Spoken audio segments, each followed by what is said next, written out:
As the last 2 days have been bad for the offense.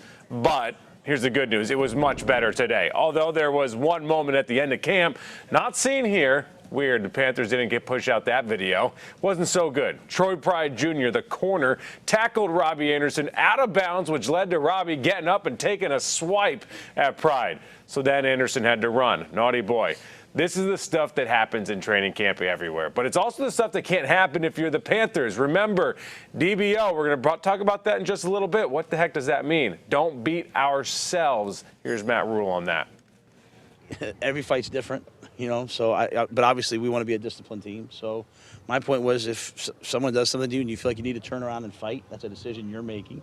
And there's going to be a repercussion. So even if you feel completely justified, we're not going to win a lot of games if everyone does what they want to do. You know, the way we believe you win games is you do what the team needs, not what we need you to do. So if we're going to take 15-yard penalties and be a penalized team, we're not going to win. So if you're going to fight, but then there's going to be some repercussion, you know, large or small, right? So, again, I just think football's better when it's put back to the players as, you know, you make these decisions and, you know, we're going to train you, but, like, the days of, like, just do it this way or else are gone, right? Like, here's the decision you have to make, here's the repercussions, here's the consequences.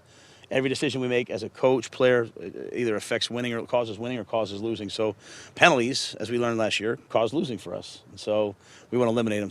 So that's just kind of the message. Just, again, just try, which I guess you'd call it a teachable moment, though, you know, I mean, everyone knows it, but just if you're going to fight, fight, but understand you're going to run down there afterwards, you know. And then you got P.J. Walker and the Charlotte kid, Will GRIER. They're fighting for the backup quarterback job. Matt Rhule wouldn't say if he plans on keeping 2 or 3 quarterbacks this season. He did keep 3 last year, but that was in part because of COVID and the concerns. Remember the whole thing with the Broncos? They had to have a wide receiver play quarterback for a game, and it was not fun to watch. Frankly, camp isn't going to reveal a lot about these quarterbacks. They got to see these dudes in games in the preseason to make their case for a roster spot. Last year, GRIER saw no playing time whatsoever. Walker got all the backup reps. This year, it's a fresh fight, though. I think it's, you know, kind of an open battle. I think we're just, you know, we're practicing and trying to get better right now. You know, I think both me and PJ are different players. We're both working on, you know, different things and kind of just competing against ourselves. Like, we're not really, you know, competing against each other as much as we are competing to get better at things we need to get better at individually.